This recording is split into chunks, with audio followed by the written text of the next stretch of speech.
আসসালামু আলাইকুম রহমতুল্লাহ। সম্মানিত ভাইয়েরা, আশা করি সবাই আল্লাহ তাআলার মেহেরবানিতে ভালো আছেন।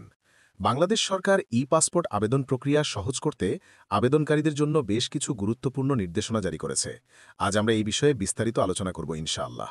চলুন পাসপোর্ট আবেদন সংক্রান্ত সব নির্দেশনা ধাপে ধাপে জেনে নেই। ১ পাসপোর্টের আবেদনপত্র অনলাইনে পূরণ করা যাবে। ২ পাসপোর্ট আবেদনের ক্ষেত্রে কোনো কাগজপত্র সত্যায়ন করার প্রয়োজন হবে না। ৩ পাসপোর্ট ফর্মে কোনো ছবি সংযোজন এবং তা সত্যায়নের প্রয়োজন হবে না। ৪ জাতীয় পরিচয়পত্র মানে এনআইডি অথবা অনলাইন জন্ম নিবন্ধন সনদের ইংলিশ ভার্জন অনুযায়ী আবেদনপত্র পূরণ করতে হবে।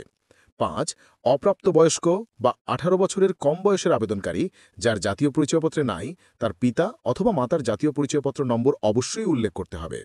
৬ জাতীয় পরিচয়পত্র অথবা অনলাইন জন্ম নিবন্ধন সনদের ইংলিশ ভার্জন বয়স অনুসারে দাখিল করতে হবে।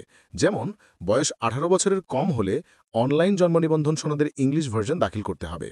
বয়স ১৮ থেকে ২০ বছর হলে জাতীয় পরিচয়পত্র অথবা অনলাইন জন্ম নিবন্ধন সনদের ইংলিশ ভার্সন দাখিল করতে হবে। বয়স ২০ বছরের ঊর্ধ্বে হলে জাতীয় পরিচয়পত্র বাধ্যতামূলক। তবে বিদেশস্থ বাংলাদেশ মিশন হতে আবেদনের ক্ষেত্রে অনলাইন জন্ম নিবন্ধন সনদের ইংলিশ ভার্সন গ্রহণযোগ্য হবে। ৭ আবেদনপত্রের তারকা চিহ্নিত ক্রমিক নম্বরগুলো অবশ্যই পূরণ করতে হবে।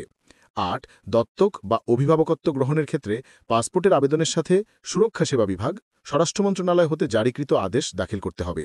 ৯ আবেদন বর্তমান ঠিকানা সংশ্লিষ্ট বিভাগীয় পাসপোর্ট ও ভিসা অফিস, আঞ্চলিক পাসপোর্ট অফিস, বিদেশস্থ বাংলাদেশ মিশনে দাখিল করতে হবে। ১০ ১৮ বছরের কম বয়সের সকল আবেদনে পাসপোর্টের মেয়াদ হবে ৫ বছর এবং ৪৮ পৃষ্ঠার। ১১ প্রাসঙ্গিক টেকনিক্যাল সনদসমূহ যেমন ডাক্তার, ইঞ্জিনিয়ার, ড্রাইভার ইত্যাদি আপলোড বা সংযোজন করতে হবে।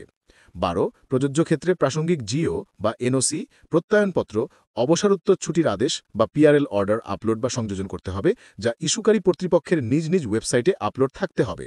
১৩ প্রযোজ্য ক্ষেত্রে বিবাহ সনদ বা নিকাহনামা এবং বিবাহ বিচ্ছেদের ক্ষেত্রে তালাকনামা দাখিল করতে হবে। ১৪ দেশের অভ্যন্তরে আবেদনের ক্ষেত্রে প্রযোজ্য ফিয়ের ওপর নির্ধারিত হারে ভ্যাট সহ অন্যান্য চার্জ যদি থাকে অতিরিক্ত হিসাবে প্রদেয় হবে। বিদেশে আবেদনের ক্ষেত্রেও সরকার কর্তৃক নির্ধারিত ফি প্রদেয় হবে।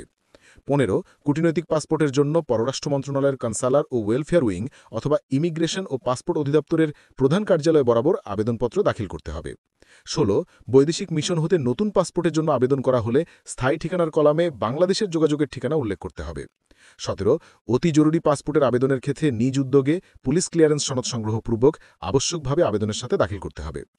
১৮ দেশের অভ্যন্তরে আবেদনের সাথে পুলিশ ক্লিয়ারেন্স দাখিল করা হলে অন্যান্য সকল তথ্য সঠিক থাকা সাপেক্ষে অতি জরুরি পাসপোর্ট প্রাপ্তির লক্ষ্যে ২ কর্মদিবস, জরুরি পাসপোর্ট প্রাপ্তির লক্ষ্যে ৭ কর্মদিবস এবং রেগুলার পাসপোর্ট প্রাপ্তির লক্ষ্যে ১৫ কর্মদিবসের মধ্যে পাসপোর্ট প্রদান করা হবে। ১৯ আবেদনের সময় মূল জাতীয় পরিচয়পত্র, অনলাইন জন্ম নিবন্ধন সনদের ইংলিশ ভার্জন এবং প্রযোজ্য ক্ষেত্রে টেকনিক্যাল সনদ, সরকারি আদেশ বা এনওসি প্রদর্শন বা দাখিল করতে হবে। ২০ পাসপোর্ট রিইস্যুর ক্ষেত্রে মূল পাসপোর্ট প্রদর্শন করতে হবে। ২১ হারানো পাসপোর্টের ক্ষেত্রে মূল জিডির কপি প্রদর্শন বা দাখিল করতে হবে। পাসপোর্ট হারিয়ে গেলে অথবা চুরি হলে দ্রুত নিকটস্থ থানায় জিডি করতে হবে। পুনরায় পাসপোর্টের জন্য আবেদনের সময় পুরাতন পাসপোর্টের ফটোকপি এবং জিডি কপি সহ আবেদনপত্র দাখিল করতে হবে। ২২ ৬ বছরের কম বয়সের আবেদনের ক্ষেত্রে 3R ফেজের ল্যাপপ্রিন্ট গ্রে ব্যাকগ্রাউন্ড ছবি দাখিল করতে হবে।